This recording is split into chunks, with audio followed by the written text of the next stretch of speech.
4.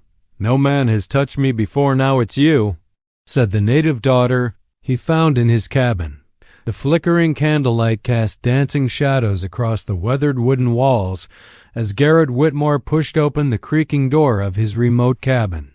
3 weeks on the cattle trail had left him bone-weary, his boots caked with dust and his shirt stained with sweat and grime. The familiar scent of pine and leather should have welcomed him home, but something felt different.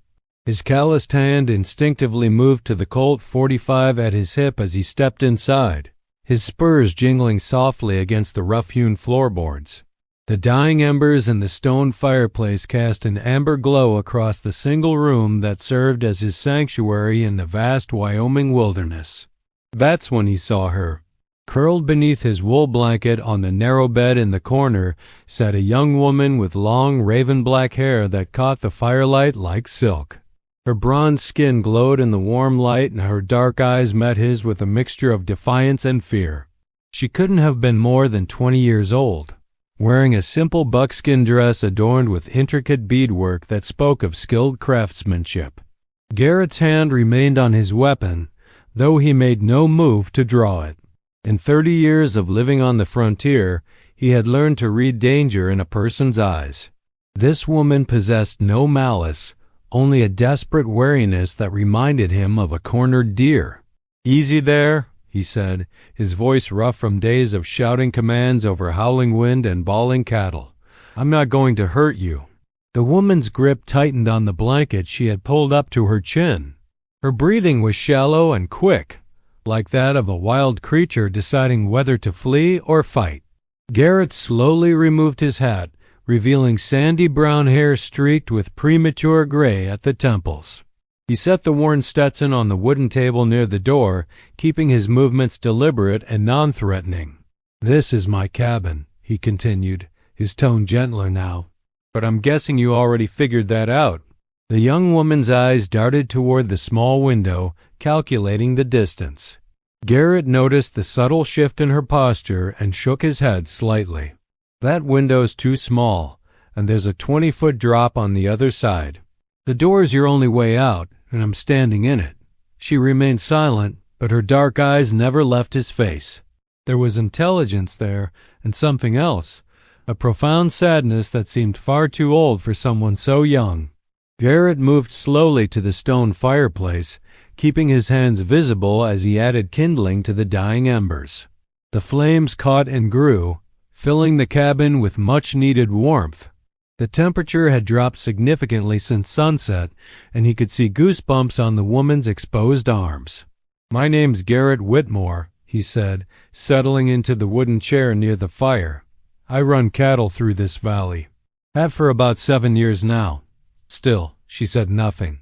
The silence stretched between them, broken only by the crackling of the fire and the distant howl of a coyote somewhere in the darkness beyond the cabin walls. Garrett studied her face in the improved light, noting the high cheekbones and the proud set of her jaw. Her features suggested she belonged to one of the local tribes, though he couldn't be certain which one. "You're hurt," he observed, noticing how carefully she held her left arm. This finally prompted a response. She pulled the blanket higher, as if it could shield her from his observation. "I see blood on the blanket," Garrett continued. "Fresh blood. Whatever happened to you, it happened recently." The woman's composure cracked slightly, and he caught a glimpse of pain that went beyond the physical. Her lower lip trembled for just a moment before she regained control. Garrett rose from his chair, moving with the same careful deliberation he used when approaching spooked horses. He walked to a wooden chest in the far corner of the cabin, retrieving a bottle of whiskey and some clean cloth strips he used for treating injuries to his livestock. "I'm not a doctor," he said, returning to his chair, "but I've patched up enough wounds to know what needs doing." The woman finally spoke, her voice barely above a whisper. "Why do you help me?" Her English was accented but clear, suggesting she had learned it well.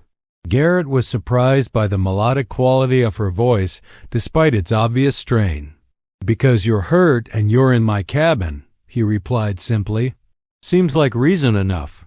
She studied his face for a long moment, as if trying to read his intentions in the weathered lines around his eyes. Whatever she saw there must have satisfied her, because she slowly extended her injured arm from beneath the blanket. The buckskin sleeve was torn and stained with blood. Beneath it, Garrett could see what appeared to be a deep gash running from her wrist nearly to her elbow. "That needs cleaning," he said, rising from his chair. "And stitching." "No stitching," she said quickly, fear creeping back into her voice. "It's deep. Without stitches, it'll heal poorly. Probably leave you with limited use of that arm." She shook her head firmly. "No stitching." Garrett nodded, respecting her decision. "At least let me clean it and bandage it properly." After another moment of hesitation, she nodded. He approached slowly, settling on the edge of the bed. Up close, he could see that she was even younger than he had initially thought, with skin as smooth as polished stone. The beadwork on her dress was intricate beyond anything he had seen, with patterns that seemed to tell a story he couldn't read. As he began to clean the wound with whiskey-soaked cloth, she winced but made no sound. Her stoicism impressed him. He had seen grown men cry over injuries half as severe. "What's your name?" he asked as he worked. She hesitated before answering. "Ayanna. That's a pretty name. What does it mean?" "Eternal blossom." Garrett paused in his ministrations, struck by the poetry of it. "Fits you well." A ghost of a smile crossed her lips, gone so quickly he might have imagined it. As he continued cleaning the wound, he noticed other injuries, bruises on her arms that suggested she had been grabbed forcefully, scrapes on her knuckles that indicated she had fought back. "Someone did this to you," he said, his voice hardening. Ayanna's body tensed, and she tried to pull her arm away. Garrett held it gently but firmly. "I'm not asking so I can go looking for trouble," he clarified. "I'm asking because I need to know if that trouble might come looking for me." She relaxed slightly but remained silent. Garrett finished cleaning the wound and began wrapping it with clean strips of cloth. His hands were surprisingly gentle for their size, calloused from years of ranch work but steady and sure. "There," he said, tying off the bandage. "That should hold for now. You'll need to keep it clean and dry." "Thank you," she whispered. He returned to his chair by the fire, giving her space. The improved light revealed more details about his unexpected guest. Her dress, while simple, was beautifully crafted. The beadwork incorporated colors he had never seen before, deep blues and vibrant reds that seemed to shift and change in the firelight. "How long have you been here?" he asked. "Since the sun was high." That meant she had been in his cabin for most of the day. The fact that she had felt safe enough to rest suggested she was either very tired or very desperate. "Are you hungry?" She nodded reluctantly, as if admitting to hunger was a sign of weakness. Garrett moved to the small kitchen area, lighting a lantern to supplement the firelight. His supplies were limited, but he had salt pork, beans, and some hardtack that would make a decent meal. As he prepared the food, he became acutely aware of her watching his every movement. The beans had been soaking since before he left for the cattle drive, and they cooked quickly in the pot over the fire. The salt pork sizzled in the cast iron skillet, filling the cabin with the aroma of cooking meat. "Smells good," Ayanna said softly. "Nothing fancy, but it'll fill you up." As the food cooked, Garrett found himself stealing glances at his mysterious guest. There was something about her that went beyond her obvious beauty. She carried herself with a dignity that seemed unshakable, despite her current circumstances. "The nearest settlement is 2 days' ride from here," he said, stirring the beans. "What were you doing so far out?" Ayanna's expression darkened, and she turned to stare into the fire. "Running." The simple word carried a weight of pain that made Garrett's chest tighten. He had heard that tone before, usually from people who had lost everything they held dear. From who? Men who would make me into something I am not. Garrett understood immediately. The forced marriages, the attempts to civilize Native American women by taking them from their families and cultures. He had heard the stories, though he had tried to stay out of such matters. A man could live his whole life on the frontier without taking sides in conflicts that seemed to have no good solutions. But looking at this young woman, seeing the fear and determination in her dark eyes, he realized that neutrality wasn't always an option. "They won't find you here," he said with quiet conviction. "How can you be certain?" "Because this valley's got only one way in and one way out, and I know every inch of it. No one comes through without me knowing about it." She seemed to take comfort in his confidence, her shoulders relaxing slightly. The food finished cooking, and Garrett served it on tin plates, handing one to Ayanna along with a fork. She examined the utensil curiously before setting it aside and eating with her fingers. Her movements were graceful and efficient, and she ate with the focused intensity of someone who had been hungry for too long. "When did you last eat?" he asked. 3 days ago." The admission made Garrett's jaw tighten. 3 days without food, injured, and alone in the wilderness, she was stronger than she looked. They ate in comfortable silence, the only sounds the crackling of the fire and the distant calls of night birds outside. When they finished, Ayanna insisted on helping clean the dishes, despite his protests about her injured arm. "I do not take charity without giving something in return," she said firmly. As they worked together, Garrett found himself acutely aware of her presence. She moved with fluid grace, every gesture purposeful and economical. When she reached past him to place a clean plate on the shelf, he caught the scent of her hair, something like sage and wildflowers. "Where will you go?"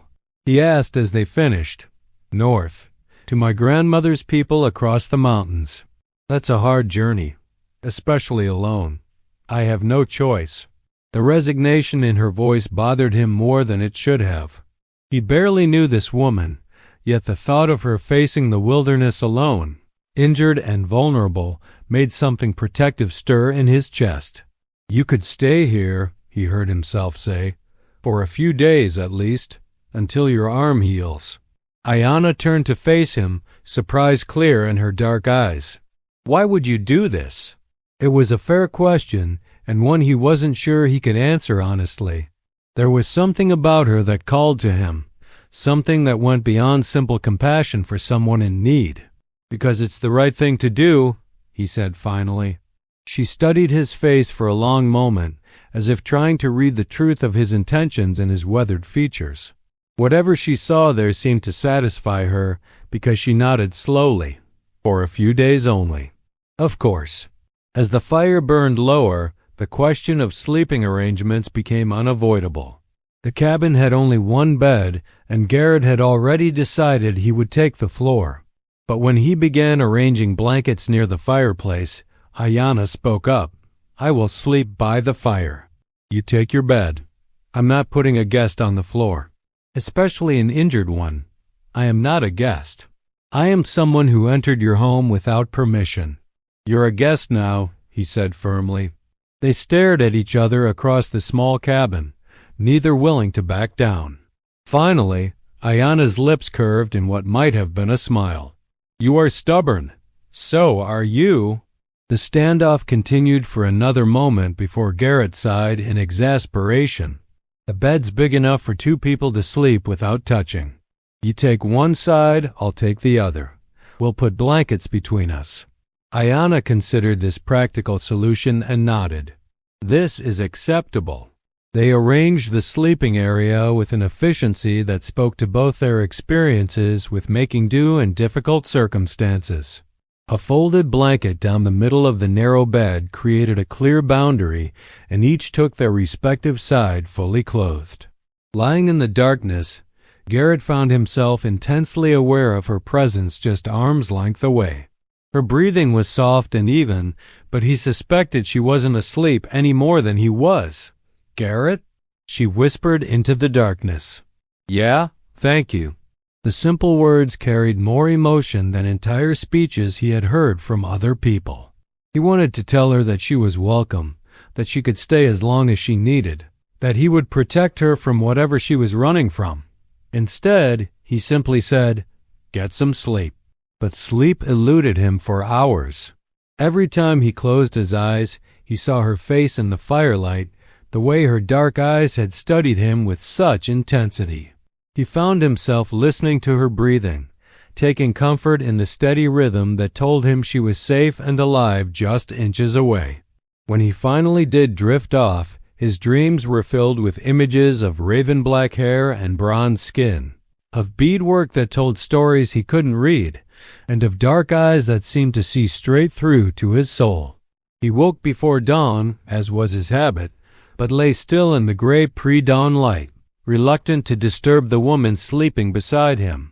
In sleep, her face was peaceful, the lines of worry and fear smoothed away. She looked even younger, vulnerable in a way that made his chest tight with protective instincts he didn't fully understand.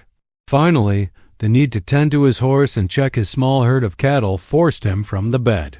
He moved as quietly as possible, gathering his hat and coat before stepping outside into the crisp morning air. The valley spread out before him in the pale dawnlight, painted in shades of gray and silver that would soon give way to the gold and green of full daylight.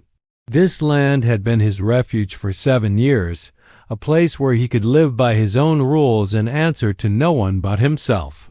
Now, for the first time since he had built this cabin with his own hands, it felt like something more than just a shelter. It felt like a home. His boots crunched softly on the frost-covered ground as he made his way to the small corral where his horse, a sturdy bay mare named Jessie, waited for her morning oats. The animal nickered softly in greeting, her breath creating small puffs of vapor in the cold air. As he went about his morning routine, Garrett found his thoughts continually drifting back to the woman sleeping in his bed. The way she had looked at him with such wariness, then gradually allowed herself to trust him enough to let him tend her wounds. The proud set of her shoulders even when she was clearly frightened and in pain. He had encountered Native Americans before during his years on the frontier, mostly in trading situations or brief encounters on the trail. But he had never spent time in close quarters with one, never had the opportunity to see past the barriers that seemed to exist between their worlds. Ayanna was different from what he had expected. Her English was excellent, her mannerisms refined in a way that spoke of intelligence and education. Yet she moved with the fluid grace of someone completely at home in the wilderness. She was a puzzle he found himself wanting to solve. The sun crested the eastern ridge as he finished his chores, painting the valley in shades of gold and amber. Smoke was rising from the cabin's chimney, which meant Ayanna was awake and had rekindled the fire. The sight of that domestic detail stirred something in his chest that he wasn't ready to examine too closely. When he returned to the cabin, he found her standing at the small window, gazing out at the awakening valley.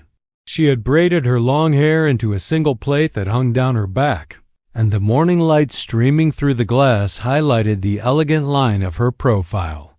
"Good morning," he said, hanging his hat on its peg by the door. She turned to face him, and he was struck again by the depth of her dark eyes. "Good morning, Garrett."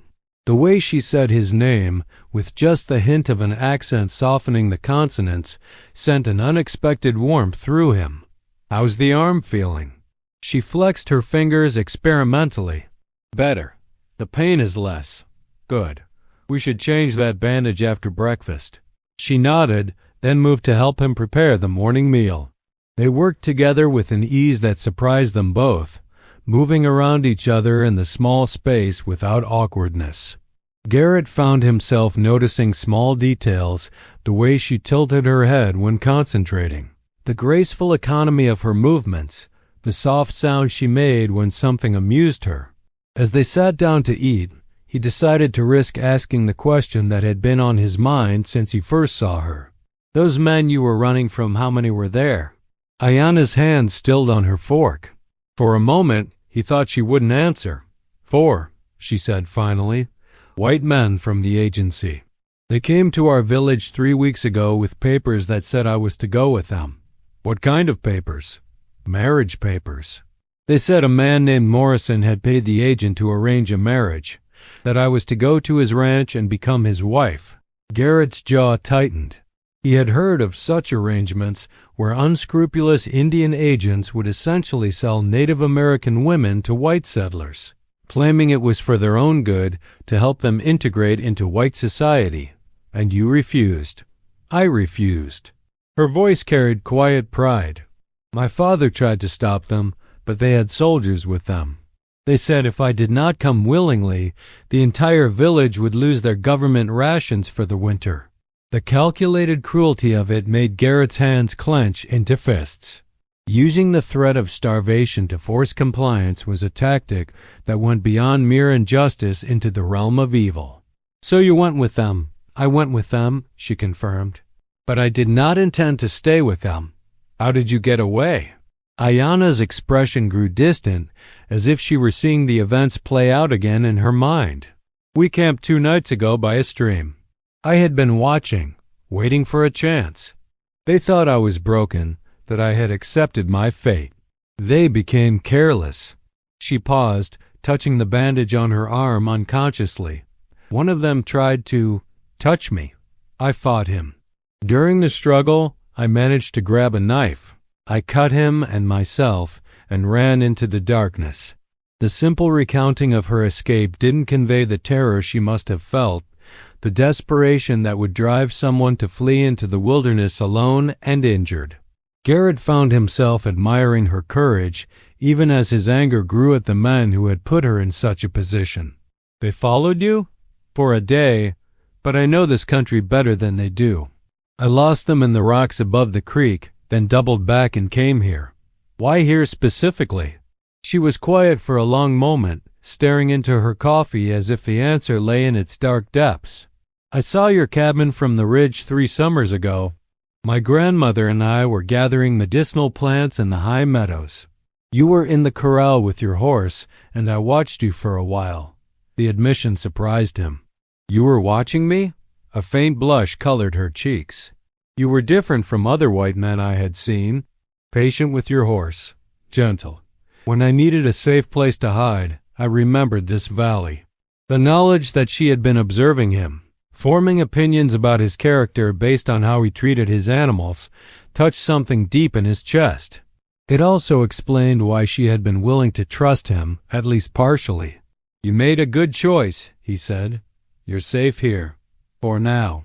The qualifier reminded him that this was temporary, that she was only passing through his life on her way to somewhere else. The thought bothered him more than it should have.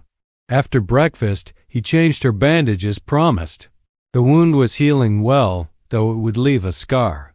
As he worked, he was acutely aware of her closeness, the way she watched his hands with complete focus, the soft sound of her breathing. You have gentle hands for a cowboy, she observed. Had to learn to be gentle. Animals can sense when you're rough or impatient. Doesn't work to force them. The same is true of people. Their eyes met and held for a moment longer than necessary. Garrett felt something pass between them, a recognition that went beyond words. Then Ayanna looked away, and the moment was broken. The day passed quietly. Garrett went about his usual tasks, checking the cattle, mending a section of fence that had been damaged by the wind, chopping wood for the coming winter. Ayanna helped where she could, despite his protests about her injured arm. She had a natural understanding of ranch work, moving cattle with soft words and gestures that were more effective than shouting. Your grandmother taught you about animals too, he observed as they watched a small herd of cattle settle for the evening. She taught me many things. How to read the sky for weather, which plants heal and which harm, how to move through the forest without disturbing the spirits that live there. Spirits? Ayanna smiled at his skeptical tone. You do not believe in spirits? I believe in what I can see and touch. Then you believe in very little. There was no mockery in her voice, only a gentle observation that made him consider things he had never thought about before. Living alone for so many years had made him practical above all else, focused on the immediate concerns of survival and making a living. But listening to Ayanna speak of spirits and medicine plants and ancient wisdom, he found himself wondering what he might have missed by limiting his worldview so narrowly.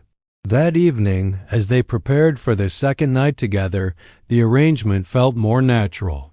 They moved around each other with practiced ease, and when they settled on opposite sides of the bed with the folded blanket between them, it felt less like an awkward necessity and more like a comfortable routine. "Tell me about your family," Ayanna said softly in the darkness. Garrett stared at the ceiling, considering how much to share. He wasn't used to talking about personal things, had spent years keeping his past locked away. Not much to tell. "My parents died in a cholera outbreak when I was 16. I worked on various ranches for a while, saved up enough money to buy some land and a few head of cattle. Been building this place ever since." "No wife? No children?" "No. The frontier's no place for a family, yet you live here. I can take care of myself. Women and children need more than I can provide out here." Ayanna was quiet for so long that he thought she had fallen asleep. When she finally spoke, her voice was thoughtful. "Perhaps you have never met a woman who could take care of herself." The observation hung in the air between them, heavy with implication. Garrett found himself thinking about the way she had survived 3 days alone in the wilderness, injured and hunted. The way she had escaped from 4 men through her own courage and cleverness. The way she moved through his daily routines with competence and grace. "Perhaps not," he admitted. The next morning brought clouds and the promise of rain. Garrett went about his chores with one eye on the sky, knowing that a good storm could trap them in the cabin for days. The thought didn't displease him as much as it should have. When he returned from checking the cattle, he found Ayanna had been busy. The cabin was spotless, his few belongings organized and arranged with an attention to detail that transformed the sparse space into something that felt more like a home. "You didn't need to do all this," he said, looking around in amazement. "I told you I do not take charity without giving something in return." She had also prepared what appeared to be bread, though he couldn't identify all the ingredients she had used. "How did you make bread?" "I don't have any flour." "Acorn flour," she explained. "I found an oak tree near the creek and gathered enough nuts to make a small amount. It is mixed with what flour you had left." He tasted it cautiously and was surprised by the rich, slightly nutty flavor. It was unlike anything he had ever eaten, but it was undeniably delicious. "This is incredible. My grandmother's recipe. She said white men's food lacks the wisdom of the earth." As they ate, the first drops of rain began pattering against the windows. By midday, it had developed into a steady downpour that showed no signs of letting up. "Looks like we're stuck inside for a while," Garrett observed, watching water sheet down the glass. "I do not mind," Ayanna said quietly. Neither did he, though he was reluctant to admit it even to himself. The enforced closeness of the storm day created an intimacy between them that went beyond the physical proximity. They talked as they had never talked before, sharing stories and observations about life, about the changes coming to the frontier, about their different worlds and the barriers between them. Ayanna told him about her childhood, about learning the old ways from her grandmother while also attending the mission school where she had learned English, about watching her people struggle to adapt to a world that seemed determined to erase everything they had ever been. Garrett found himself sharing things he had never told another soul, his loneliness in the years since his parents' death, his dreams of building something lasting in this wild country, his fears about what the future held as more settlers moved west and the open range began to disappear. As the day wore on and the rain continued, they found themselves sitting closer together, drawn by the warmth of the fire and something less tangible but equally powerful. When Ayanna shivered, Garrett automatically moved to wrap a blanket around her shoulders. When his fingers brushed her neck in the process, she didn't pull away. "You are a good man, Garrett Whitmore," she said softly. "How can you be sure?" "I have learned to read people quickly. It is a skill necessary for survival. You have honest eyes and gentle hands. You do not take what is not freely given." The last comment carried weight beyond its simple meaning. In the growing intimacy of their confined space, with the rain drumming against the roof and the fire crackling between them, the attraction that had been building since that first night was becoming impossible to ignore. But Garrett had meant what he said about not taking what wasn't freely given. No matter how much he found himself drawn to this extraordinary woman, he would not take advantage of her vulnerability or her gratitude. The storm continued through the night and into the next day.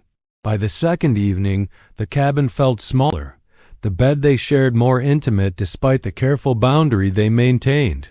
Every accidental touch sent sparks through both of them. Every shared glance held unspoken questions and possibilities. It was Ayanna who finally broke the careful distance they had maintained. As they lay in the darkness listening to the rain, she spoke his name softly. "Garrett? Yeah? I want you to know something. What I said to you that first night about no man touching me, it was not entirely true." He felt his breath catch. "What do you mean?" "Men have touched me. The Indian agent, some of the soldiers, that man I fought before I escaped. But they took their touches by force. No man has ever touched me because I wanted him to." The distinction hit him like a physical blow. The difference between violation and choice, between taking and giving. He understood what she was telling him, and the trust it represented made his throat tight. "Ayanna, I am telling you this because tomorrow the storm will end. Soon I will continue my journey north, and you will go back to your life alone. But tonight, if you wanted to touch me, I would welcome it." The words hung in the darkness between them, heavy with invitation and vulnerability. Garrett felt his heart hammering against his ribs as he processed what she had just offered. The careful boundary they had maintained, the folded blanket that separated them on the narrow bed, suddenly seemed like an insurmountable barrier and a fragile protection all at once. He turned onto his side to face her, though he could barely make out her silhouette in the dim glow from the dying fire. The rain continued its steady rhythm against the roof, cocooning them in their own private world. "Ayanna," he said softly, his voice rough with emotion, "you don't owe me anything. What I've done, I did because it was right, not because I expected something in return." "I know," she whispered. "That is why I want to give it." The simple honesty in her voice nearly undid him.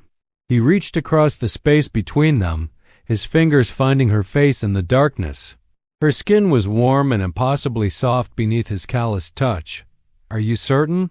Instead of answering with words, she moved closer, eliminating the careful distance they had maintained.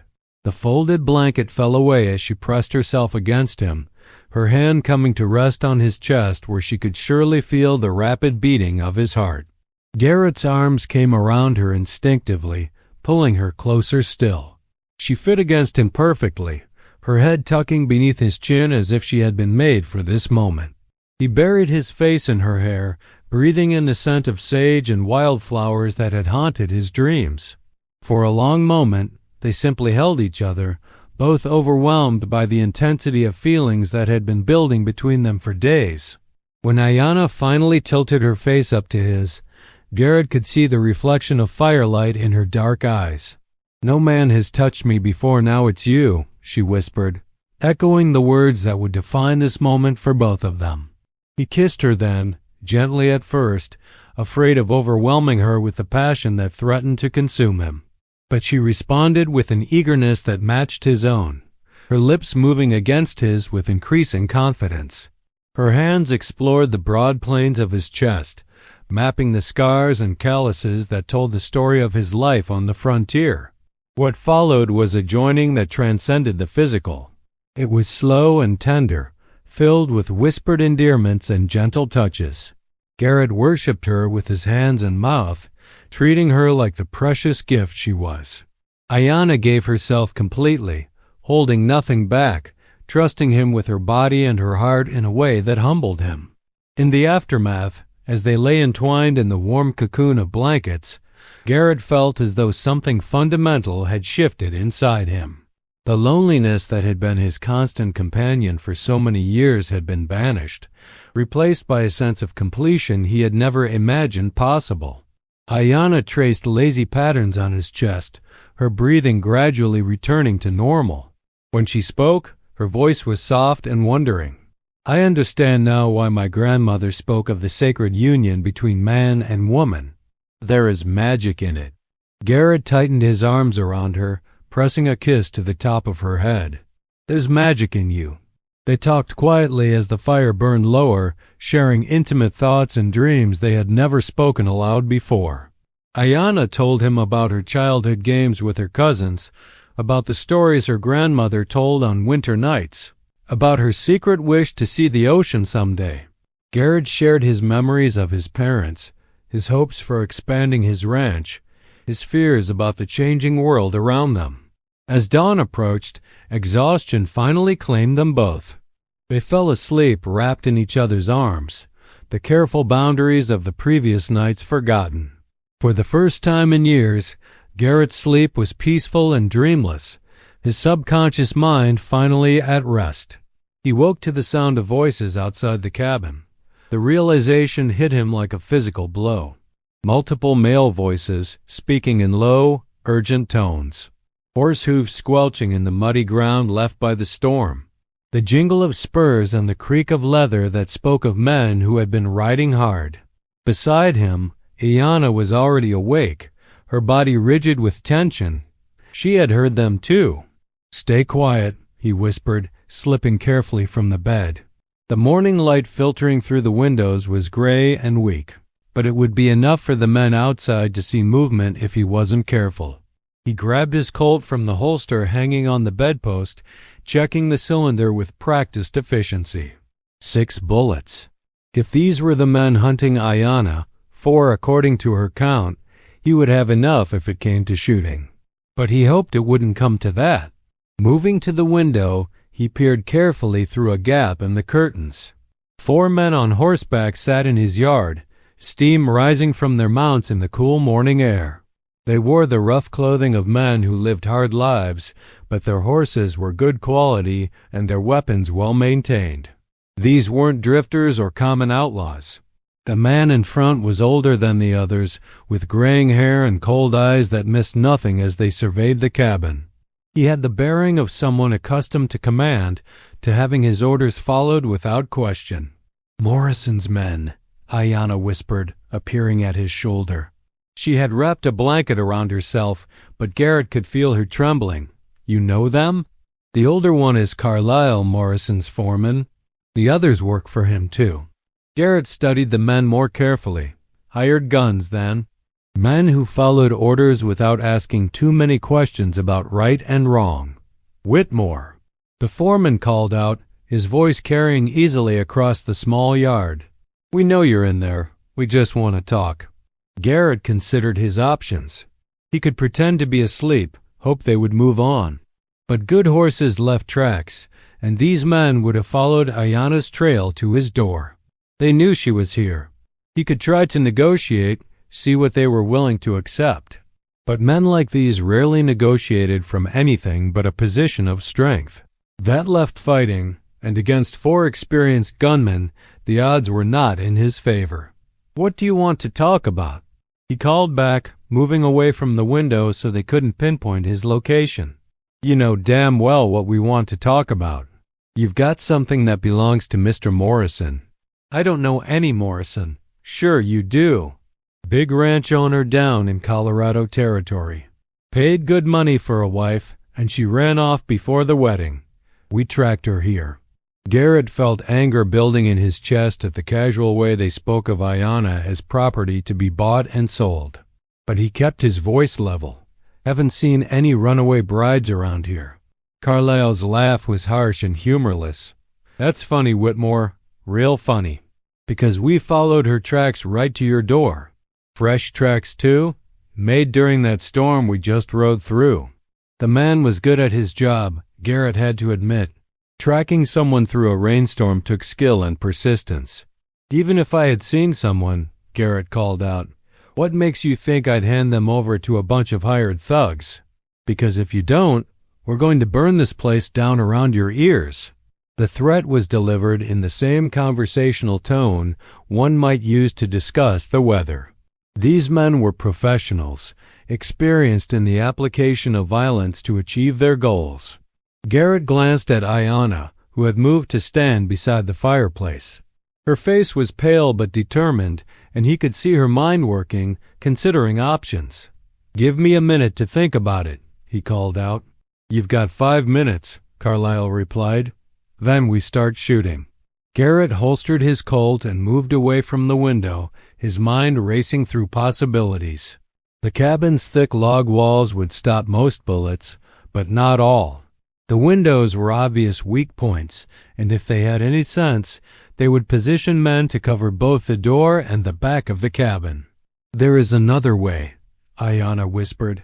He turned to look at her, seeing something in her eyes that made his stomach clench with dread. "I go with them." "Like hell you do." "Garrett, listen to me. 4 men against 1, even a man as skilled as you, the odds are not good. If you fight them, you will probably die. And even if you win, more will come. Morrison has money and influence. He will not give up." Every word she spoke was logical, practical, undeniably true, and every word felt like a knife in his chest. "There has to be another way." "What other way?" "We cannot run. They will follow. You cannot hide me forever." She was right, and he knew it. But the thought of watching her ride away with those men, knowing what awaited her, was unbearable. "I won't let them take you." "Then you will die trying to stop them, and I will still end up as Morrison's property." The cold calculation in her voice told him she had already accepted what she saw as the inevitable outcome. But Garrett had not survived 7 years on the frontier by accepting defeat. "The root cellar," he said suddenly. Ayanna looked puzzled. "There's a root cellar beneath the floor. I built it to store supplies through the winter. The entrance is hidden under that loose floorboard by the kitchen table." Understanding dawned in her eyes. "But they will search, not if they think you've already left." He was forming a plan even as he spoke, desperate and dangerous, but their only chance. "When I go out to talk to them, you get in the cellar and stay there no matter what you hear. When they're gone, you can come out. And then what? They will just come back. Not if they believe you're dead." The plan crystallized in his mind with startling clarity. It was risky, required perfect timing and a great deal of luck. But it was their only chance. "Time's up, Whitmore." Carlyle's voice carried a note of impatience. "I need you to trust me," Garrett said urgently, grabbing Ayanna's hands. "Can you do that?" She searched his face for a long moment, then nodded. "I trust you." He kissed her quickly, fiercely, pouring all his feelings into that brief contact. Then he helped her lift the loose floorboard and watched her disappear into the dark space beneath. The board settled back into place with no sign it had been disturbed. Garrett took a deep breath, checked his weapon one more time, and opened the cabin door. The 4 men were exactly where he had expected them to be, Carlyle and another man in front of the cabin, the other 2 positioned to cover the sides. Professionals indeed. "Gentlemen," he said, stepping onto the small porch with his hands visible but close to his gun. "Beautiful morning after that storm. Cut the pleasantries, Whitmore. Where is she?" "Where is who?" Carlyle's patience was clearly wearing thin. "The Indian girl, Ayanna. We know she's here." "You know, that's interesting. See, I did have a visitor a few days ago. Young Indian woman, just like you described. Hurt, scared, desperate." He saw interest spark in the foreman's eyes. "Had a nasty cut on her arm." Garrett continued conversationally. "Lost a lot of blood. I did what I could for her, but ... He let the sentence trail off meaningfully. "But what?" "Well, infection set in. Fever. You know how it is with wounds that don't get proper medical attention right away." Carlyle's expression had grown intent. "What are you saying?" "I'm saying she died 2 nights ago. Buried her yesterday morning before the storm hit." The lie came smoothly, delivered with just the right mix of regret and resignation. Garrett had always been good at poker. "You're lying." "Am I?" "You're welcome to check the grave if you want." It's about 50 yards up the hill behind the cabin. Fresh turned earth, you can't miss it. Actually, there was a fresh grave in that location, but it contained the remains of a steer that had been struck by lightning the previous week. Garrett had buried the animal to keep scavengers away from the cabin. Carlyle studied his face intently, looking for tells. After a long moment, he jerked his head toward one of his men. "Check it out, Jake." The designated man dismounted and trudged up the hill through the muddy ground. Garrett waited, projecting the image of a man who had nothing to hide. Inside, his heart was pounding so hard he was amazed the others couldn't hear it. After what felt like an eternity, Jake called down from the hillside, "There's a grave here, boss. Fresh dirt, like he said." Carlyle's expression grew thoughtful. "You expect me to believe she just died convenient-like, right before we got here?" "I expect you to believe whatever you want," Garrett replied with a shrug. "Doesn't change the facts. Girl's dead and buried. Your boss is out his money, and you've had a long ride for nothing." The foreman continued to study him, clearly torn between suspicion and the evidence before him. Finally, practical considerations won out. "If you're lying to me, Whitmore, I'll be back. And next time I won't be so polite. If I were lying, where would she go? Girl was half dead when she got here, and that was before the storm. Even if she had lived, she couldn't have traveled in weather like we just had." It was a compelling argument, backed up by the physical evidence of the grave. Carlyle clearly didn't like it, but he couldn't argue with the logic. "Mount up," he ordered his men. As the four riders turned to leave, Carlyle called back over his shoulder, "This isn't over, Whitmore. Morrison doesn't like being cheated." "Nobody cheated anybody," Garrett replied. "Sometimes people die. It's a hard country."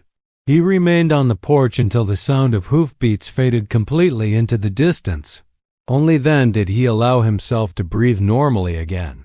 Back inside the cabin, he lifted the loose floorboard and helped Ayanna climb out of the root cellar. She was shaking, whether from cold or reaction to stress, he couldn't tell. "Are they gone?" she whispered, "for now." He pulled her into his arms, holding her tightly as the magnitude of what they had just survived hit home. But even as he comforted her, his mind was already working on their next problem. "They'll be back," he said. "Maybe not today or tomorrow, but eventually Morrison will want proof of your death. They'll want to dig up that grave. Then we must leave." "We?" The word hung between them, heavy with implication. In all his planning, all his desperate scheming to save her life, Garrett hadn't allowed himself to hope that there might be a future for them beyond this crisis. "If you want me to go alone, no." The word came out more forcefully than he had intended. "I don't want you to go alone. I want you to stay with me. Even though it means leaving this place, your ranch, your cattle, everything you have built." Garrett looked around the cabin that had been his home for 7 years. At the sturdy walls he had chinked himself, the fireplace he had built stone by stone, the corral where he had broken his first Mustang. This place represented years of backbreaking work, of dreams slowly made real through determination and sweat. But as he looked at Ayanna, at the woman who had transformed his lonely existence into something rich and meaningful in just a few short days, the choice was clear. "Things can be rebuilt," he said. "What we have. This doesn't come along twice in a lifetime." Tears gathered in her dark eyes, and she reached up to touch his face with trembling fingers. "Are you certain? Once we leave, there will be no coming back. Morrison's reach is long, and he does not forget." "I'm certain." They spent the rest of the day preparing for departure. Garrett sold his cattle to a neighboring rancher for less than they were worth, but it provided enough cash to sustain them during their journey. He packed only the essentials: food, ammunition, a few personal items that held sentimental value. As evening approached, they made their final preparations. Tomorrow they would head north toward the Canadian border, where Morrison's influence would not reach. It would be a dangerous journey, but they would face it together. "I never thought I would leave this valley," Ayana said, standing in the doorway as the sun set behind the western peaks. Second thoughts? No, only sadness at leaving something beautiful behind. We'll find other beautiful places. She turned to smile at him, and in that smile he saw their future uncertain and challenging, but filled with a kind of deep contentment he had never imagined possible. That night, their last night in the cabin, they made love with an intensity born of new beginnings and shared sacrifice. There was desperation in their coupling, but also hope. They were choosing each other over everything else, and that choice would define the rest of their lives. As dawn broke over the valley, Garrett saddled his horse and the mare he had bought from his neighbor for Ayana to ride. They loaded their supplies with efficient teamwork, speaking little but moving in perfect synchronization. When everything was ready, Garrett took one last look at the cabin that had been his refuge and home. Then he helped Ayana mount her horse and swung up onto his own. "Ready?" he asked. "Ready." They rode out of the valley as the morning sun painted the peaks in shades of gold and rose. Behind them, smoke rose from the cabin's chimney one last time as the fire burned down to cold ashes. Ahead lay 1,000 miles of dangerous country, pursuit by determined men, and an uncertain future in a foreign land. But they rode together, and that made all the difference. The first 3 days of their journey north tested every skill they possessed. They traveled by night when possible, using game trails and creek beds to avoid leaving obvious tracks. During the day, they rested in hidden camps, taking turns keeping watch while the others slept. Ayana proved to be everything Garrett had hoped for in a traveling companion.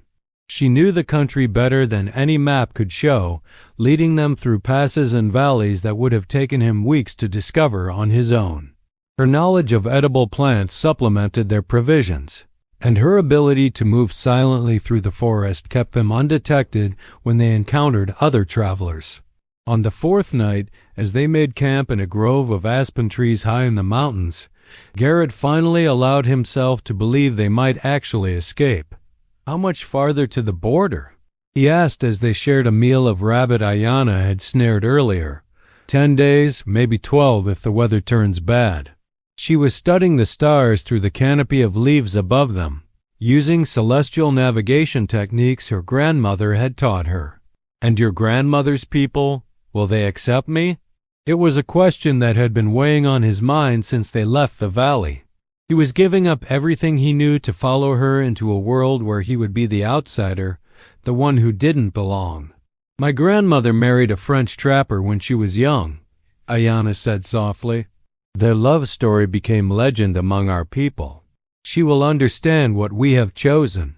The comparison to her grandmother's legendary romance filled Garrett with both hope and trepidation. He wanted to be worthy of such a love story, to prove himself deserving of the sacrifices Ayana was making for their future together.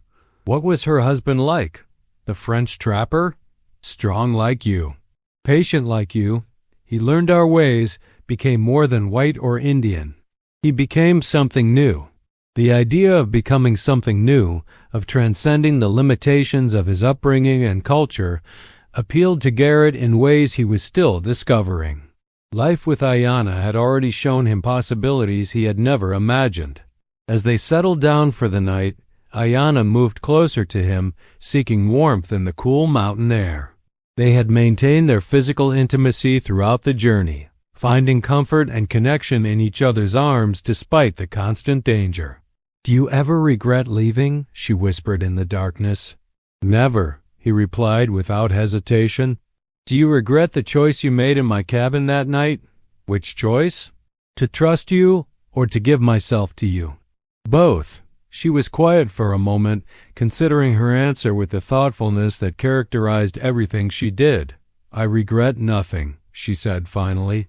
"Every choice led us to this moment, to this life we are building together. How can I regret something that brought us such happiness?" Her words filled him with a contentment he had never known existed. This was what he had been searching for without knowing it, not just a woman to share his bed, but a true partner who could match his strength and complement his weaknesses. The next morning brought troubling news. Smoke signals on the southern horizon suggested that someone was tracking them, using methods that white men wouldn't understand but that Ayanna read with growing alarm. Morrison's men? Garrett asked. Worse, Apache trackers. Morrison must have hired native guides who know these mountains. The revelation changed everything. Against white trackers, they had advantages of knowledge and terrain. Against Apache hunters, those advantages disappeared. How long before they catch up to us? 2 days, perhaps 3 if we push hard and the weather helps us. They broke camp immediately, driving themselves and their horses harder than was safe in the treacherous mountain terrain. But speed was now more important than caution. For 2 days they maintained a punishing pace, stopping only when absolutely necessary. Their horses began to show signs of exhaustion, and Garrett worried they were pushing too hard. But when he suggested they rest, Ayanna shook her head grimly. They are closer now. I can feel them. Her words proved prophetic. On the afternoon of the second day, as they crested a ridge that offered a view of the valley behind them, they saw their pursuers clearly for the first time. 4 riders, just as before, but accompanied by 2 Apache trackers on foot who moved through the landscape like shadows. Even at this distance, Garrett could see they were gaining ground. We need to find a defensive position, he said, his military training asserting itself. No, Ayanna replied firmly. We need to reach sacred ground. Sacred ground? There is a place 3 hours north of here where my people have held ceremonies for generations. Ancient ground blessed by the spirits. Even Apache will hesitate to spill blood there. It was their only chance. They pushed their exhausted horses down the far side of the ridge, following a trail that seemed to exist more in Ayanna's memory than in any visible markers. As the sun began to set, they entered a valley unlike any Garrett had ever seen. Towering red stone formations created natural cathedrals, and ancient petroglyphs covered the rock faces like primitive prayers frozen in stone. This is it, Ayanna breathed, dismounting near a circle of standing stones that predated any human memory. They had barely unsaddled their horses when their pursuers appeared at the valley entrance. Carlyle and his men rode forward cautiously, clearly unsettled by the strange atmosphere of the place. The 2 Apache trackers had stopped at the valley mouth and were refusing to advance further. Superstitious fools, Carlyle muttered, but his voice lacked its usual confidence. He and his 3 men approached the stone circle where Garrett and Ayanna waited. But when they were still 50 yards away, something extraordinary happened. The evening air, which had been still and calm, suddenly filled with a low humming sound that seemed to emanate from the stones themselves. The horses began to shy and dance nervously, their eyes showing white with fear. What the hell? One of Carlyle's men began, but his words were cut off as his horse reared and nearly threw him. Parlor tricks, Carlyle snarled, fighting to control his own mount. Indian magic nonsense. But despite his brave words, he made no move to approach closer to the stone circle. Ayanna stepped forward, and when she spoke, her voice carried with unusual power in the strange acoustics of the valley. This is holy ground, she called out, sacred to all the peoples who have walked this land since the world was young. Shed blood here, and you will answer to spirits far older and more powerful than any earthly authority. The humming grew louder, and now it was accompanied by other sounds, whispers, and languages that had been old when the pyramids were young. The distant beat of drums that no human hands were striking. Carlyle's men were growing increasingly agitated, their horses now barely manageable. But the foreman himself seemed determined to complete his mission regardless of supernatural interference. I don't care if this place is cursed by every ghost in creation, he shouted. I've got a job to do, and I'm going to do it. He spurred his horse forward, drawing his gun as he rode. But before he could close the distance to the stone circle, the humming reached a crescendo that made the very air vibrate. His horse screamed in terror and threw him hard, sending him crashing to the ground with bone-jarring impact. The weapon flew from his hand, clattering across the rocks to land at the base of one of the standing stones. The other 3 men, seeing their leader unhorsed and disarmed, finally gave in to their own mounting terror. They wheeled their horses around and galloped from the valley as if all the demons of hell were pursuing them. Carlyle struggled to his feet, blood streaming from a cut on his forehead. He looked around for his gun, then at Garrett, who stood calmly beside the stone circle with his own weapon drawn. "You win this round, Whitmore," he said, backing slowly toward the valley entrance. "But Morrison won't give up. There'll be others."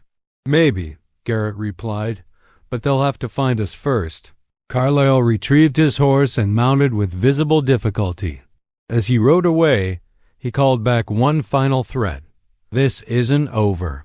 But his words were swallowed by the strange acoustics of the valley, and soon the sound of hoofbeats faded into silence. As darkness fell, the supernatural phenomena gradually subsided. The humming faded to whispers, then to silence. The oppressive atmosphere that had filled the valley lifted, leaving only the normal sounds of evening in the wilderness. "How did you know?" Garrett asked, awed by what he had witnessed. "My grandmother told me stories of this place. She said the spirits of all who died defending their homeland gather here, and they do not tolerate violence from those who would desecrate sacred ground. Do you believe that's what happened? That the spirits drove them away?" Aihana smiled mysteriously. "Does it matter what I believe? What matters is that we are safe and free to continue our journey." They camped that night within the stone circle, sleeping peacefully under the protection of whatever forces watched over that ancient place. When morning came, they continued north with renewed hope. The remaining days of their journey passed without incident. They crossed the border into Canada on a crisp autumn morning, the changing leaves painting the forest in shades of gold and crimson. Years later, in a small farming community near the shores of Lake Superior, Garrett and Aihana would build a new life together. They would face hardships and triumphs, raise children who carried the best of both their worlds, and grow old in each other's arms. Their love story would become legend among the mixed communities of the northern frontier, told around winter fires as an example of what was possible when 2 people from different worlds chose love over prejudice, hope over fear. But it all began with a desperate woman seeking shelter in a lonely cabin, and a man who chose love over safety, compassion over convenience. In the end, that choice changed everything.